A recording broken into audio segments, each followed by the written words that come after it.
Hey Strata friends, it's Amanda here. You are hearing from me straight up this week because this podcast episode you're about to hear raises a really important question about insurance arrangements. You will soon hear me and my often co-host Reena Van Aalst swapping our wins and challenges for the week, as we regularly do here on the podcast. One of the challenges I raise with Reena is whether or not a building can make its own insurance arrangements without the help of a strata manager or maybe even a broker. What I'm imagining here is an owner, probably a committee member, going straight to a strata insurer or a few insurers and getting a quote for their upcoming policy year. The question is sparked by a real life question from a listener. As you'll hear, when I ask Reena this question, has she ever heard of this happening? Do owners do this? Is it possible? Reena's not quite sure, and neither was I. After recording this conversation, I did reach out to some insurance experts, including a broker, and I asked them this question and received some really important information by reply. Some of this is touched on by me and Reena in the chat, and some of it isn't. And I wanted to make sure that it still got to you. That's why I've recorded this extra piece here for you now. Since posting the teaser of this episode on our social channels earlier this week, I've also heard from a few owners who are telling me that they do exactly this. It is possible to go direct to a strata insurer and get quotes for your upcoming policy year. You don't need a strata manager. You don't need a broker to do it for you.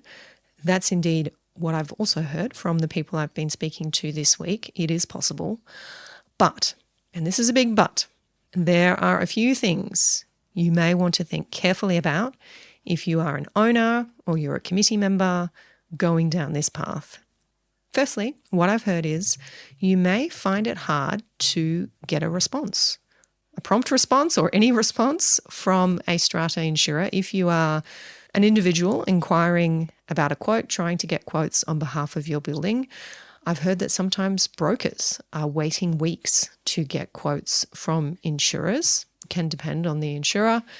As a broker said to me, if you're an individual wanting to get a quote for just one building, good luck. It is quite likely you are going to go to the bottom of the priority list for an insurer. So do bear that in mind. Another but, word of warning, if you like, and this is a really important one. Reena touches on this at the end of our conversation on this topic. Committee members that are getting their own quotes for their building's strata insurance are putting themselves in a risky position. They are taking on the responsibility to provide accurate, up-to-date, correct information to the insurer about what should be covered, to what extent. They are providing, hopefully, the claims history and confirming that that's correct. A claims history is really relevant to the calculation of an insurance premium. Any inaccurate information that is given or a lack of information is going to come back to the committee member, the owner who communicated with the insurer. Should a claim need to be made down the track and it's discovered that full and accurate disclosure was not made at the time the insurance was taken out, you may find yourself in a position of not being covered. Strata managers have access to information, documents, expertise that committee members may not. And even if they don't, or you as a committee member believe, or better yet, know that you've got all the information you need to pass on to an insurer, having a strata manager do this job for you is an extra line of defense for you. It is a way of shifting your liability, as Reena says in this chat. A broker performs that role as well. If things go wrong, if incorrect information is provided, if an inappropriate policy is recommended, and should your owner's corporation suffer loss because of that, when you've got a strata manager and a broker involved, you've got a couple of professionals that you might be able to look to step in and bear that loss. You don't have that luxury when you're making these arrangements directly. One example that was shared with me of a building that went direct to an insurer. They did get a lower quote for their insurance premium, but when a broker looked at it, They pointed out the committee had not declared past claims, hadn't provided the claims history at all. That is essentially lying to the insurer, and it could leave you without any coverage in the event of a claim. If you are a committee member placing the insurance for your own building, just make sure you're also taking out a policy of office bearers liability insurance to cover you. It is possible for a building to go direct to a broker to assist with their insurance arrangements, taking the strata manager out of the equation. What I've heard is that there are plenty of brokers out there who will assist you directly. Overall, the cost may be less depending on what the broker's fee is. In raising this challenge with Reena, you'll hear me raise a question about whether strata managers can deal with claims if they weren't the one to arrange your insurance. The information I have since received is that even if a strata manager doesn't arrange your insurance, they can still act as a mailbox to advise the broker of a claim. Reena confirms this in our chat, and there should be no reason why brokers aren't happy to deal directly with lot owners or committee members in the course of facilitating that claims process. It is important for strata managers who are not authorised representatives or authorised distributors, you'll hear Reena talk about this, to make clear to their clients that they can't provide any advice, but they can direct claims to brokers, and brokers can deal directly with owners. And indeed, Reena hits the nail on the head when she raises the point that strata managers are likely to be charging additional fees for dealing with insurance claims if they weren't the ones to arrange the insurance in the first place. You'll hear us get into that in a little bit of detail. So I wanted to add those extra points, bring them to your attention, make sure that was clear and that you're not left hanging after listening to this episode. This is definitely a conversation that we should and we need to continue. I'm looking forward to hearing from you, your thoughts on the topic. The liability piece in particular and the important work that brokers do is really worth thinking more about. Reena talks about it. I've been talking about it with others this week, and I did want to highlight that straight up here at the top of the episode so you didn't miss it. With that, I'll take you over to this week's podcast episode. Welcome to Your Strata Property, the podcast for property owners looking for reliable, accurate, and bite-sized information from an experienced and authoritative source.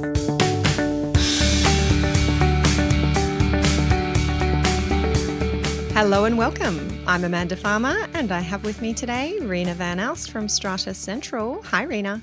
Hi, Amanda. How are you? I am great. We are in the last quarter of the Strata year. I think perhaps it's just the calm before the storm, perhaps, of the end of year. Have you already started with the end of year craziness?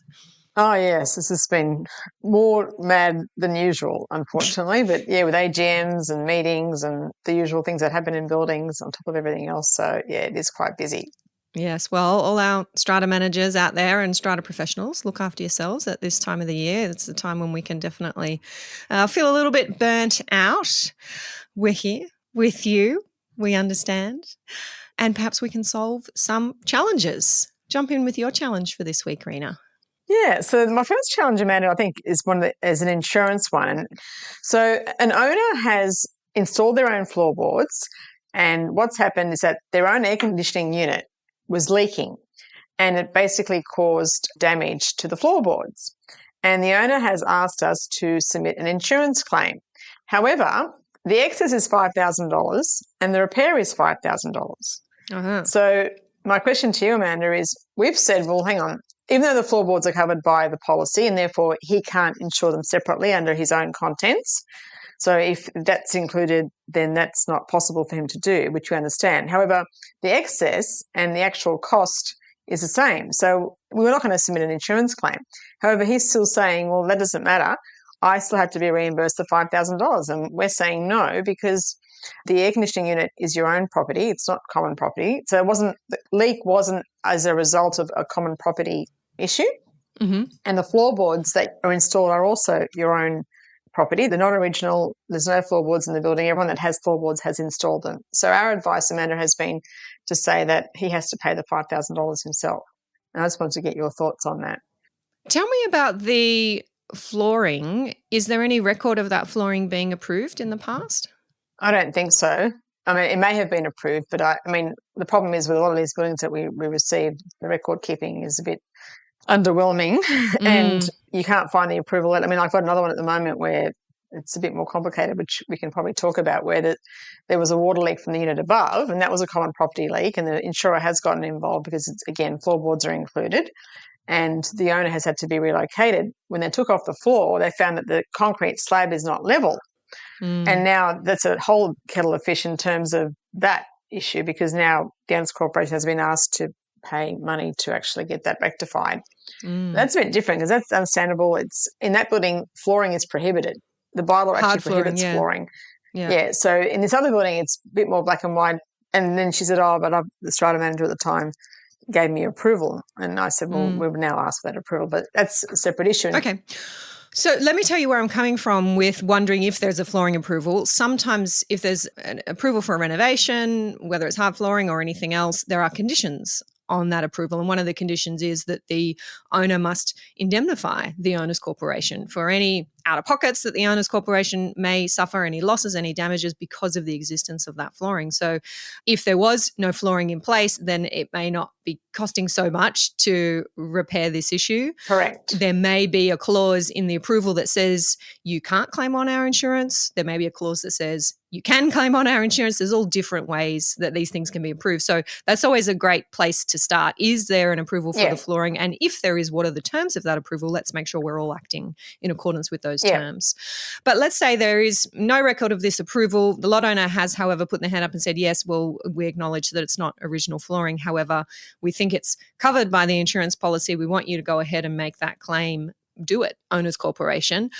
I absolutely understand why the owners corporation would not want to waste its time lodging this claim when the excess is $5,000. The quote for repair is also $5,000.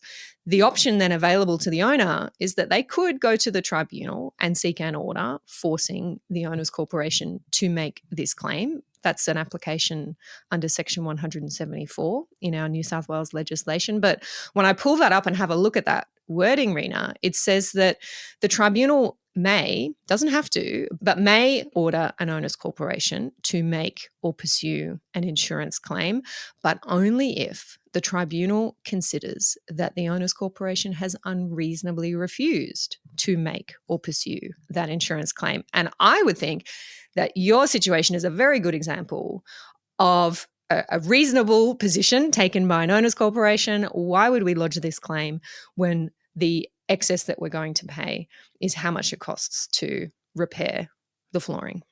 Also, too, Amanda, the insurance broker or company will say, don't come to us. It's below the threshold. You need to deal with it yourself. They will say that because, I mean, we know that. Like in any situation where the costs of the rectification is less than the excess or equal to, they're saying, well, don't do this. Like you don't qualify. So, okay, well, I'm glad that you might be able to make the claim, but you won't be able to be indemnified. Yeah, and I think the good thing that I think we all should do is ask for the letter of approval and any conditions thereof where it might have stated. So, Amanda, is it a good idea now that we've talked about this for bylaws for flooring to include such an indemnification if it's an excess situation? Obviously, like in another building that we had where there was damage to flooring, again, it was to do with the dishwasher leaking into the flooring. What the owners corporation then decided to do was to remove flooring from the policy so that they would not have to be responsible. And basically we got some wording from the broker, even though they can't sort of give advice, because everyone's personal contents policy wording could be different and what's covered is different. But it was basically a letter to say to everyone, we're removing this from the policy now and it's up to you now to make your own arrangements for the contents insurance to take it up. However, there is a section I was told by the broker, which does make sense. It's the liability section of the policy where an owner can make a claim. So not on the building part, but from the liability. So let's say an owners corporation's, had a burst pipe and it destroyed the the floorboards of an owner where the floorboards are excluded, they can still make a claim under the liability part of the actual policy as opposed to the building part of the policy, because the owner's corporation is still liable for damage it caused to someone's personal property. So I'm sure people don't want to hear that publicly now, but yeah, that's what, and that has happened before. So it's arose by another name, but anyway. Yeah. So coming back to your question about when we're dealing with these approvals, it's entirely up to an owner's corporation how restrictive or otherwise they want to be with their approvals. But I think you can make it a condition of approval that the lot owner is responsible for the excess on an insurance claim, any other out-of-pockets, as I said, that the owner's corporation may have, should there be any loss or damage arising because of the existence of the works. So as I said, if that hard flooring wasn't in place, maybe it was carpet, the repair wouldn't be so expensive. Yes. The thing I'm just coming back to in my mind with this situation is it's not even, at the end of the day, the owner's corporation's duty to fix the floor, because as you say, it was a leaking aircon. That's a lot property issue. It's not as if there was a faulty membrane. Correct. So, or a hot water system that burst or anything like that. Exactly, yeah. So I can see where this owner is coming from, trying to force the owner's corporation to make this claim, because if they're not responsible for the excess, it means they will get the benefit of that repair done under insurance, and they only, I suppose, contribute their unit entitlement share of the excess. Whereas if the leak was because of the owner's corporation's failure to properly repair and maintain the common property, it wouldn't matter if the insurance responded or not. The owner's corporation would have to do the work. So if this was a situation where the approval for the aircon many years ago said if an insurable event arises in connection with the work that you have done, the installation of this air conditioning unit, the owner's corporation may choose to lodge a claim on its insurance and you will be responsible for the excess. If that clause was in the approval, then you may not be having this debate at all, because the owner would be saying, well, why would I bother paying the $5,000 excess? Yeah. I might as well just get it fixed. It's going to cost me the same. Exactly.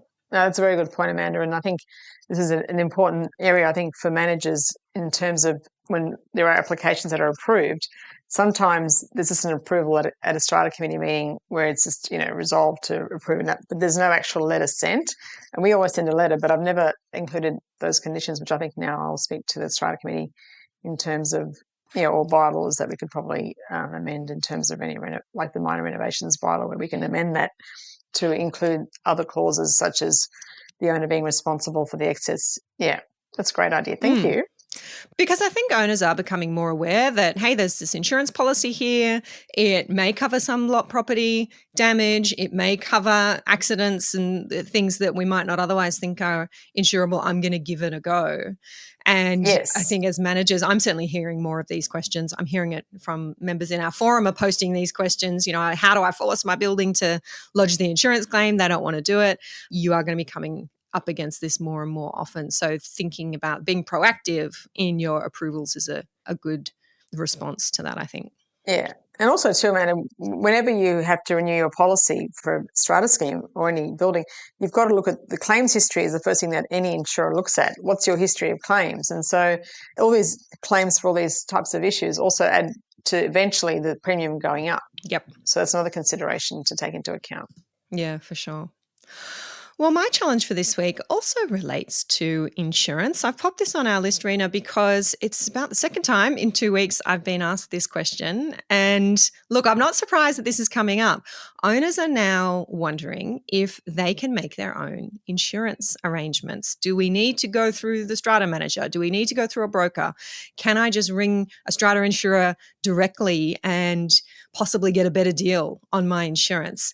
And this is very likely coming from the recent media reports where there was an example in the Four Corners expose of a committee member doing exactly that, getting a quote through the strata manager who had been assisted by a broker, and then getting a much lower quote when that committee member went direct to the insurer. I think it was actually, the story was that one of the insurers had declined to quote, said the broker, but then when the committee member rang that insurer said, no, we're happy to quote. That's not our position at all. So I can completely understand why owners are thinking, maybe we should be doing that.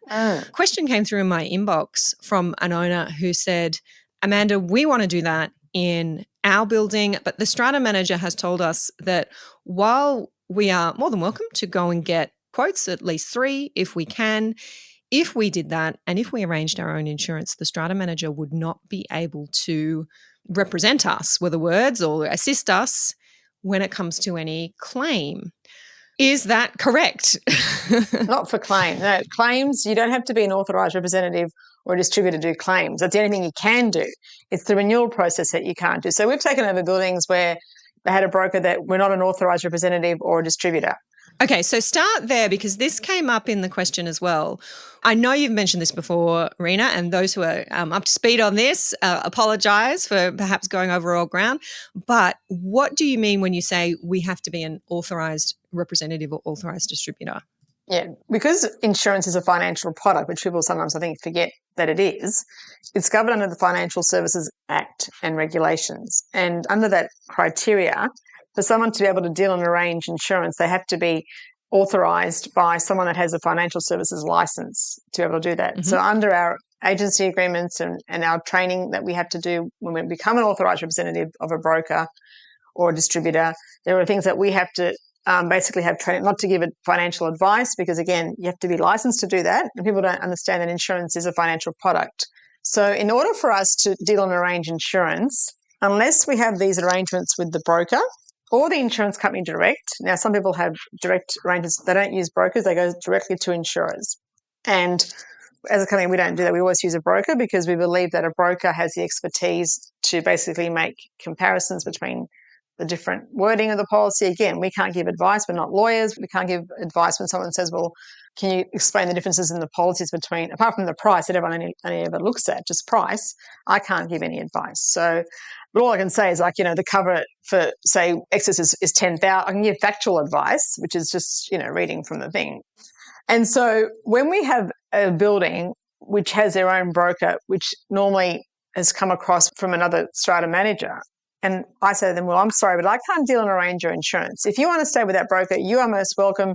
You can deal with them. And 90% of the time they'll say, well, 100% for us. No, we don't want to have to do anything. That's it. Because, they'll have to fill out the declarations. They have to do all the work. And give, reports or whatever information that we have on hand. They may not have access to that information, or they can. But most people don't want to get involved in those sorts of things. So we get quotes from 3 different brokers. We, say we've got a building, here's their policy, here's their claims history. Then some brokers will ask, more questions, some will ask less, and then each person will provide the fee that they're going to do the work for. Some will be more, some will be less. It just depends. So that's my understanding in terms of why someone probably can't go directly, like as a consumer, directly to. Is it an insurance company or the broker they were saying? What was the exact scenario? So the strata manager has said we can only go through this particular broker because it is only through them that we are an authorised distributor. And we can't go directly to the insurers. And if you want to go and arrange things yourself, you can, but then we can't help you with your insurance claims. That's the advice that's been given to this person. No, the claims you don't have to be an authorised rep to do. That's the only thing you can do is a claim. A claim is just submitting, this is what's happened. You're not actually doing anything. You're just saying, here's a claim, here's a quote, here's the excess. No, the claim it's the actual opposite. This is all you can do is the claim. But then you have to, I think maybe it could be to do with charging, Amanda, because that may be where I think the confusion may have arisen either by the manager or by the owner that's asking the question. Because when you're an authorised rep, in most agreements, there's like a 15 standard agreement has 15 minutes to submit an insurance claim. So if it's a standard claim, 15 minutes is included because you are getting, you're an authorised rep, you're getting a commission or whatever, like whatever the agency agreement says. So for those where you're not, you just have to charge them. That could be where I think that misunderstanding may have arisen. But yeah, I hear you. So if we arrange your insurance, then lodging any claims is part of our agreed services fee. If we don't arrange your insurance, then lodging any claims, you're going to be charged an additional fee for. Yeah. And that's because the manager is not getting the broker fee. They may be getting the commission on the insurance policy. I don't know. Or the share of they're not getting anything. They're not getting anything. It depends on the agency agreement. Yeah. Yeah.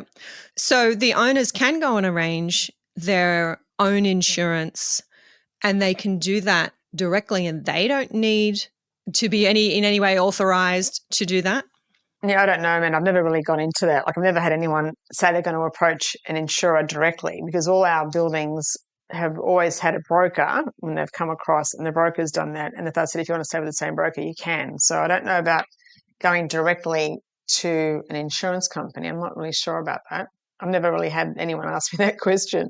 Okay, that's interesting. Because, I mean, I can give you an example. Like CHU, for example, we were an authorised rep for CHU. It's from when I first opened the practice. And then what happened was, like I said, I don't tell people to go directly to CHU, but we had a broker that had a problem going to CHU because of internal arrangements in their company. So then for those ones, I would go directly to CHU. They would go to every other insurer, and I would go directly to CHU because I had a direct authorised representative arrangement. Because my number of buildings that had direct was less than 10, they said to me, no, we can't deal with you anymore, Reena, because you have less than 10, and our minimum direct account has to be 10 or more for you to stay as an authorised. And I said, fine, that's not a problem. So, as in 10 buildings have to be with CHU in order for you to be an authorised rep for CHU? For me to be an authorised, they were doing a revamp of their, I'm not sure that's changed since recently, this is a couple of years ago, because I had less than 10 direct schemes with them. I think I had two or three. They said to me, no, you can't be an authorised rep anymore. That's why I'm finding it hard to believe if just someone off the street can go to them. I don't think maybe they can't. I mean, as I said, I've never really had that situation occur, so I can't really answer that question. But just based on my direct CHU arrangement, without having a minimum, I wasn't allowed to deal with them anymore.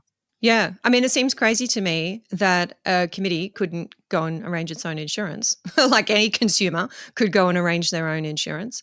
Somebody who's tuning in will let me know, no doubt, what the situation is.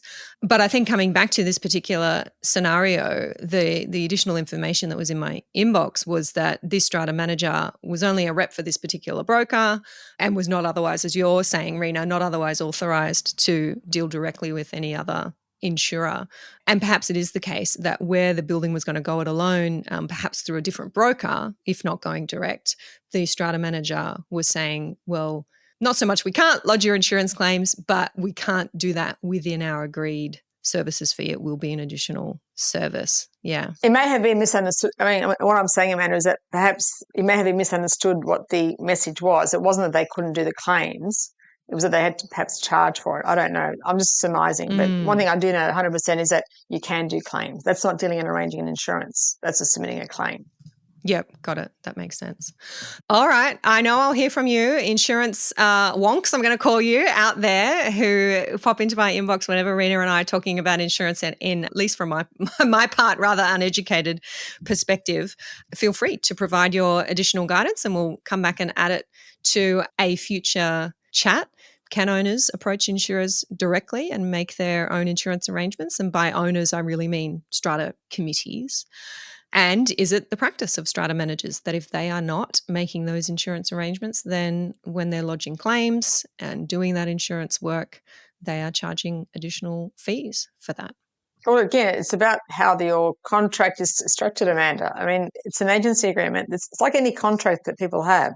If certain things are included or not included, it's like lawyers or any other engineers, or we do this for A costs, and if it's not included, then it's usually at these rates. So it's no different to any other contract. And I think that at the moment, everyone's getting like this whole thing of, fees and all that. It's like as if it's managers are sort of doing the wrong thing. I mean, there could be managers that are doing the wrong thing. There's no doubt about that. We know that. But on the whole, the majority of people do work hard. And in terms of claims, I mean, I don't know if anyone's been involved in a claim, but I was involved in a huge claim in 2009, 6 months, and I was at the building every week for 2 hours. And the committee were very happy. They wanted me there. They were happy to pay. So I think in a sense, not every claim is just a simple little, things can really get out of hand and really require a lot of time by the strata manager. Yeah. I think the key here is clarity of communication. This question has arisen because this owner believes that the strata manager can't now help them with claims because the strata manager hasn't organised the insurance. If that's what's been relayed, it's sounding like that's probably incorrect. Or if it's not what's been relayed, then the communication hasn't been clear. Correct. And this is a complex area. You know, we're talking about third parties, brokers, strata managers are third parties in this insurance arrangement because the client, the policyholder, is the owner's corporation.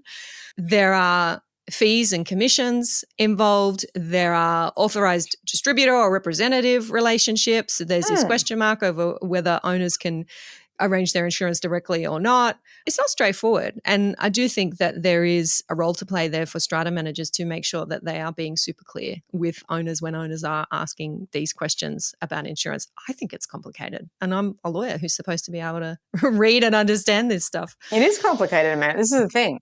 And the other issue also to keep in mind is that as a strata manager, we always want to move our liability away. That's why we have a broker in between.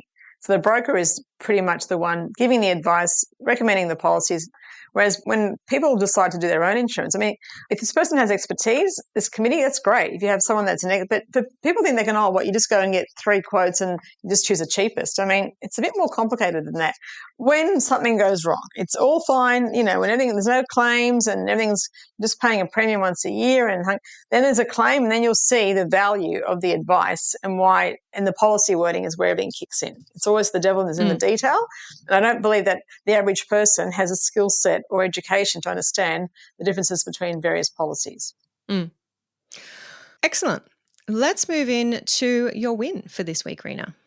Yeah, well, our win for this week is the launch of our new website, which happened about, I think, a month ago now. And it's been really advantageous for us in terms of people filling forms online for various searches, applications, renovations. It really makes it easier for our clients. And I think we have done a pretty good job with our website. I think it's probably, we spent a lot of money on it, and we're actually getting a lot of positive feedback from all our clients in terms of, user-friendly, and even like Strata searchers can book searches on it, and et cetera, et cetera. So it's really been a great thing for us, and in a sense is to showcase what we've been doing as a company. So, and making it far different than most other template type websites for our consumers and for the public in general. You can get information as well. So I thought to share that great news.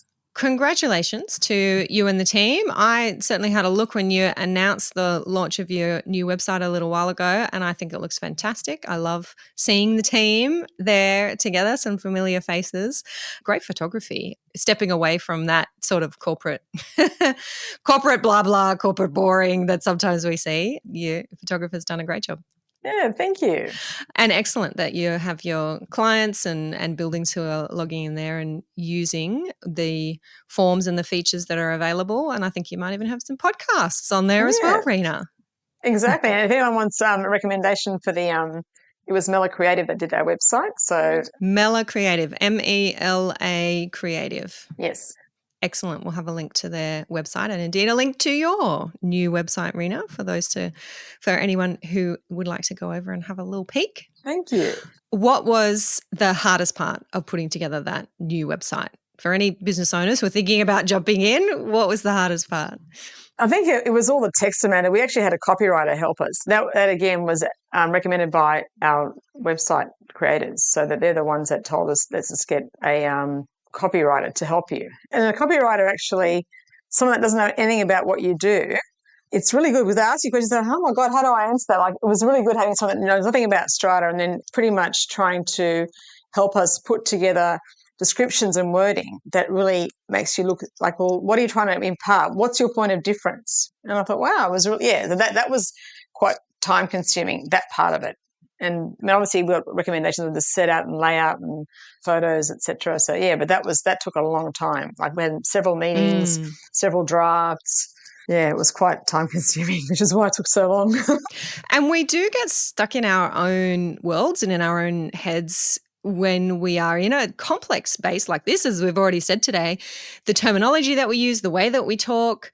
And when you're communicating with people who have possibly had no interaction with Strata or Strata management ever before in their lives, they are using different language. Our language is not their language, and that's a really important Yes. skill that you learn, or perhaps lesson that you learn as a marketer.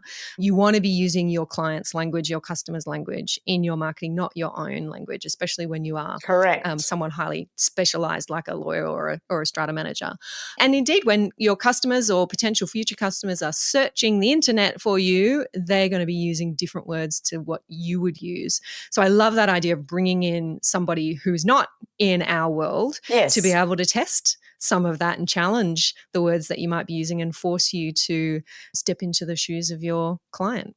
Yeah. And think outside the box, like even describing some of our showcase buildings, like I was trying to go into the historical thing about the building. They go, no, like, yeah, it was just making me really think a lot differently, which is why I think our website is quite different. It's how we've approached it, because we had someone that wasn't conversant with Strata and knew all about it, Yeah. to give that sort of arm's length view of how it should be put together. Yeah, excellent. So that is stratacentral.com.au. Head over and check it out. Congrats again to you and the team, Reena. Switching gears for my win, I'm taking us to the Tribunal and a successful application for an urgent interim order that I helped a lot owner with a couple of weeks ago. This related to the installation of an air conditioning unit. Hey, we've just come full circle talking about air conditioning again. This was a unit that had been or has been in place at my client's lot for more than 10 years. And because of, look, I'm going to say maybe some personality clashes, maybe some other conflicts that are happening in the building, a committee or maybe one member, a couple of members has taken issue with this air conditioning unit and believes that it has never been approved, notwithstanding it's been in place for many, many years and isn't causing any problems. The question of whether or not it's been approved is part of the dispute. My client says yes, approved. Committee or committee member says no, not approved. And the need for an urgent order came up because the committee was proposing to send its contractors in and remove the air conditioning unit without the consent of my client. What I haven't mentioned is that this is actually a retail lot. So my client is operating a business from this lot, needs that air conditioning running, especially at this time of the year. So with my assistance, my client promptly put together an urgent interim application to prevent the owners corporation from taking that step of removing the air conditioning unit until this could be sorted out, until this question of, do I have approval? Do I need approval? If I need approval, what does that look like? Until that could be sorted out, it was necessary to restrain, to prevent, to injunct, the legal word, the owners corporation from doing anything with that air conditioning unit. And you might have heard me say in previous podcast episodes, I think I said it recently in one of my council presentations, it's taking 4 to 6 weeks to get hearings for urgent interim applications, which makes you think, how is it being treated urgently by the tribunal if we're waiting that long? But what I have experienced the tribunal do on a number of occasions now is that if you make a strong enough application straight up, if you put in the application as much material as you can, you are as objective as possible, you are attaching written communications that you've already had with the owners corporation, with the strata manager, trying to avoid litigation. When you file your application, it's not unusual for you to immediately get the order that you seek in writing from a tribunal member who's just had a look at the papers, only considered the papers, not heard anything from the other side, not called for submissions, not had a hearing, but just looked at the papers and said, yes, I can see that this is urgent. We need to put in place an order that will just preserve the status quo, make sure that no one can do anything to affect the other's position while we wait for this hearing, which is going to be in a few weeks' time. So that was the order that we did receive within about a week of filing the application, that the owners corporation do nothing, don't touch this air conditioning unit, take no steps to remove it until further order. So that is until the hearing can be held, unless the tribunal finds that something different should happen, that the aircon should go or that it should stay or that there should be another or different approval sought. So I just wanted to raise that as an avenue to make sure you're aware of, especially if you're an owners corporation and you're wanting work to cease if it has commenced on site by an owner who doesn't have approval. You can get those urgent stop work orders quite quickly, even if it means your interim hearing is going to be some weeks down the track. If it's the kind of application where a tribunal member can see, we really need to stop this from happening right now, the tribunal does have the power and they do issue those kinds of orders. Well, I wish I'd spoken to you earlier about this, Amanda, because we had recently a case where an owner had applied to do minor renovations in their shops. They have 6 shops they haven't been able to rent out for quite some time. The approval was given for minor works. They said, oh, just, like painting, removing fixed, like when there's a renovation for a fit out, they want to remove the fixtures of the previous tenant, etc. That was approved back, I think, in April. Next minute, they start jackhammering, dust everywhere. And then the advice that we received was that by the time you go to the tribunal and you lodge your application for an interim order, they would have stopped. Now, they didn't, because it went on. And there was dust everywhere. Like even the building manager couldn't work in his office because there was so much dust. And I said, it's just ring work cover. I said, I don't know why we even, if people can't work in their spaces because there's so much dust everywhere and they're not taking the right precautions to, suck that dust up or whatever. And it's one of those things I think I've heard people say, oh, it's better to ask forgiveness than get permission. Now, obviously they had permission, but not for what they wanted to do. And it was like months and months earlier. And the committee said, of course, go ahead, minor renovations. You need to get your shop rented out. Yeah, so it's good to know that, Amanda, because, we have had this situation. We had so much evidence. We had, noise, the jackhammering was just so loud for such a long, it wasn't even like a couple of hours, like all day, jackhammering the old tiles, the slab was getting affected. Yeah, so in your relation to your example, was that air conditioning unit accessible by the owners' corporation? Like, I didn't have to sort of like trespass, so to speak. It was a unit that was installed on the common property, which is kind of the issue. The owners' corporation saying, well, you needed approval. The outdoor compressor is on the common property.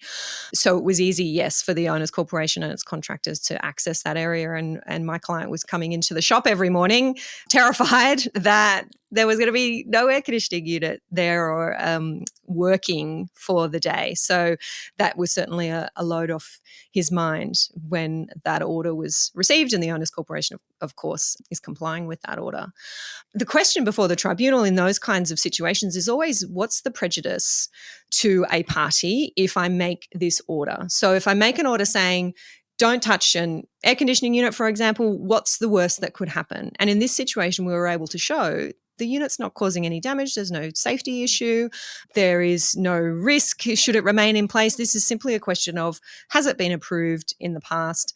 If it hasn't been approved, then should this lot owner be given the opportunity to seek a retrospective approval, which is, I can say, the path that we're on.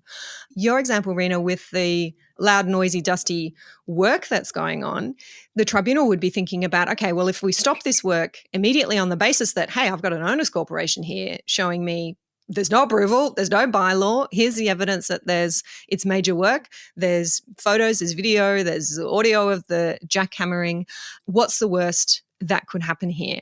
And it might be that a lot owner would say, well, my business interests will be affected. I won't be able to open my shop in time and therefore I'm going to lose money.